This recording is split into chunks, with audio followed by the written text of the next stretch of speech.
شروع اللہ کے نام سے جو بڑا مہربان نہایت رحم کرنے والا ہے۔ پرانے وقتوں کی بات ہے کہ ملک یمن میں ایک نیک بادشاہ حکومت کرتا تھا۔ وہ اپنی رعایا کے ساتھ بہت نیک سلوک کرتا تھا۔ اس کی 4 بیٹیاں تھیں، جن میں سے ایک شہزادی بہت حسین تھی، جس کی خوبصورتی پر باقی شہزادیاں نفرت کرتی تھیں۔ اس شہزادی کا نام شہزادی سہانا تھا۔ ایک دفعہ اس کے باپ کسی کام کی غرض سے بیرون ملک گیا۔ اس نے اپنی ساری بیٹیوں سے اس کی خواہشات پوچھی۔ ان تینوں بہنوں نے قیمتی زیورات لانے کو کہا۔ جب بادشاہ نے چوتھی بیٹی سے پوچھا کہ اگر تمہیں کسی چیز کی ضرورت ہے تو مجھے بتاؤ، شہزادی سہانیا نے کہا کہ مجھے ایک گلاب کا پھول چاہیے۔ اس کے باپ کوئی نہ کوئی بات بھول جاتا تھا،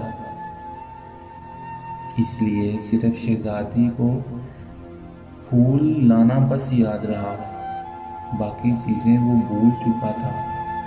جب وہ گھر آیا تو شہزادیاں دروازے پر کھڑی اپنے باپ کا انتظار کر رہی تھی۔ جب ان کا باپ آیا تو صرف ایک پھول کے علاوہ اس کے پاس کوئی چیز نہ تھی۔ شہزادیوں نے اپنے باپ کو برا بھلا کہہ کر باپ کی نافرمانی کی۔ شہزادی کمرے میں جا کر رونے لگی۔ اس کا باپ کمرے میں آیا، اس کو پھول اسے دے دیا۔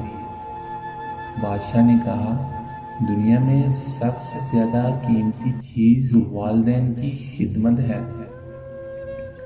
چنانچہ جب بادشاہ دوسری مرتبہ بیرون ملک گیا تو سب نے اپنی اپنی چیزیں لانے کے لیے کہا، مگر شہزادی اس پر خاموش رہی۔ اس نے سوچا کہ اس بار کوئی ایسی بات نہ ہو جائے جس سے میرے باپ کا دل دکھے، تو بادشاہ نے اپنی بیٹیوں کے لیے زیورات لیے۔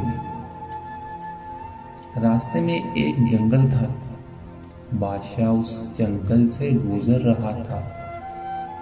اس نے درخت پر بیٹھے ایک چمگادڑ کو دیکھا۔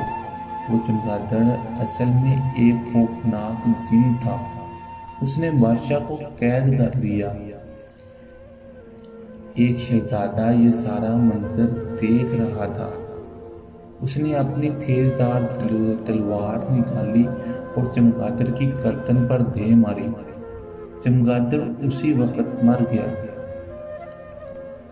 شہزادہ بادشاہ کو محل لے گیا اور ان کو بیٹیوں کو سارا ماجرا سنا دیا۔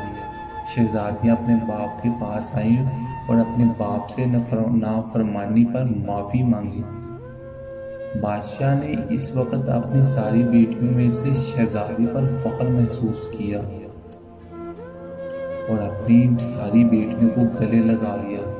سب ہنسی خوشی رہنے لگے۔ دیکھو دوستو، مل جل کر رہنے سے برکت ہوتی ہے۔